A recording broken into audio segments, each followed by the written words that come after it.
And this is from RT. I do the truth. CIA director somehow keeps straight face in softball BBC interview.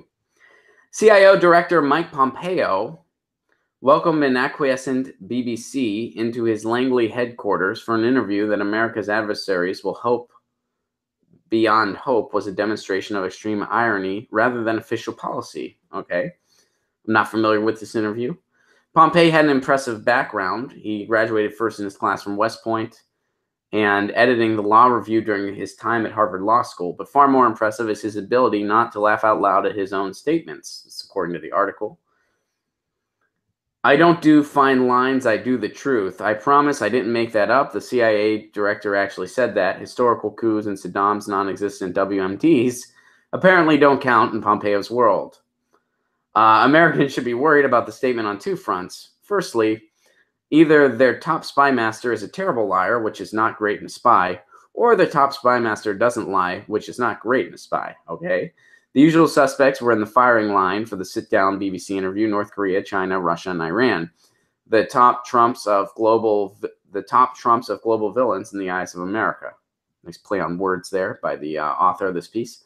We can only assume a dozen CIA snipers had their sights trained on the reporter posing the questions. Short of stroking the CIA director's brow, it couldn't have been a more comfortable experience. Pompeo launched his PR offensive by claiming the CIA is the world's finest espionage service. We're going to go out there and do our damnedest to steal secrets. It's good that he admits this is the game the CIA is involved in, and it makes you wonder why the American government throws such a tantrum when it realizes every other country is doing the same.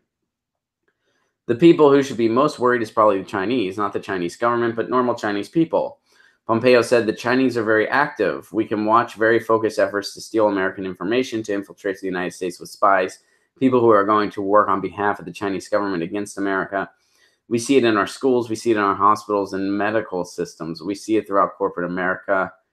It's also true in other parts of the world, including Europe and the UK. He said this. All right, so this is an article. This is a commentary piece on a BBC interview that I've not seen. So, you know, we got to take that into account here. I haven't seen this interview itself. I'm going to read this quote again, though. The Chinese are very active. We can watch very focused efforts to steal American information, to infiltrate the United States with spies, people who are going to work on behalf of the Chinese government against America. We see it in our schools. We see it in our hospitals and medical systems. This is xenophobic bullshit. We see it throughout corporate America. It's also true in other parts of the world, including Europe and the UK. So you're supposed to be... Are you supposed to be skeptical of any Chinese person you meet? This is something the CIA director is saying in public.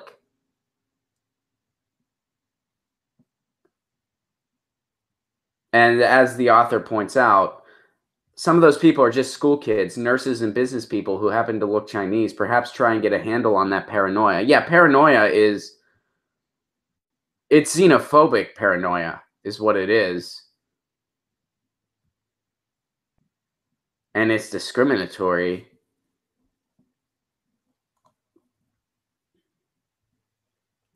He called China a bigger threat than Russia. Moscow, I'm sure, will be glad of the day off. That's a funny line. That's in the article. It's a funny line. The BBC reporter then asked whether the CIA has concerns that Russia is planning to intervene in the midterm elections. I get tired just fucking saying it. I mean, I get tired just uttering the sentence, even in an opinion piece that's gonna... I am so... My God. How are other people not just over... Like I mean, this Russiagate thing, like it's just so... Like, it's nonstop. It's like... The goalpost keeps moving. First it was collusion, then it was interference, then it... I mean... Eventually, it's going to be like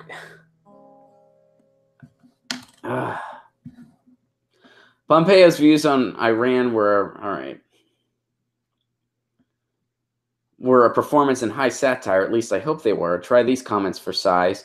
The non-nuclear Iranian threat is a very serious challenge to stability in the Middle East, and they are not a force for good. The Iranian people understand that these adventures, which cost the Iranian people tens of millions of dollars and present risks to their lives to fight in Yemen, make no sense. Now, what we can take away from this is, like, keep in mind, this is how these people think. This is how insiders like this guy think. They think in terms of defense, and it's the U.S. versus the rest of the world. They're paranoid. Marcus points out it's going to get to the point. Is going to get to the point he used Russian dressing on his salad. I'm not even kidding, Marcus. I was on a show before where somebody actually made that point. Somebody actually pointed out people that use Russian dressing on their salad. How, Ron, NFL or flag? I don't understand that comment. Go ahead and try again. NFL or a flag? I don't know what you mean. So, unbelievable. The non-nuclear American. Oh, are you saying how? Like, as in how are they going to think? How do people like Mike Pompeo think? Oh, how the people are distracted. NFL or a flag? Yeah, I think that's a good. That's kind of a good way to put it. Or as Bill Hicks said it, American Gladiators. But that was back then when that was a more prominent show. So anyway, this is how people like Mike Pompeo think. They think in terms of American exceptionalism. They think in terms of it's us versus the rest of the world. So keep that in mind as you dissect what's going on in the world at large. The intelligence community, the CIA, they don't dislike Trump because of some moral high ground. Trump is morally despicable. Nobody's, that's not, nobody disagrees on that, on the left at least. Where we disagree is that the CIA has some moral, like they're worried he's not going to continue the war machine as usual, not because he has some moral stance against it, but because he's just too much of a knee-jerk reactionary. They don't know what they're going to get. And, I mean, listen to this guy. I mean, this guy has, I mean, this is a paranoid rant against all Chinese people. And against every nation that's not the U.S., basically. And this guy, wow. And these are the people that some people on the quote-unquote left consider allies now. And it's like, gee, I always thought the left was anti-war. I always thought it was up to us to be the anti-war wing. Hey guys, thanks for watching. That was a clip from Get Your News On with Ron, the world's first viewer-curated streaming news show. What does that mean? That means I log on to a stream and people tweet me articles over on Twitter at Ron Placone, or they use our Reddit subsection, which is just Get Your News On with Ron over on Reddit. And that's how we build the show. I'm seeing all these articles for the first time. We are literally getting our news on together. Follow me on Twitter at Ron Placone so you can participate. And this show streams live every Tuesday through Friday at 10 a.m. Pacific Standard Time. So please do tune in.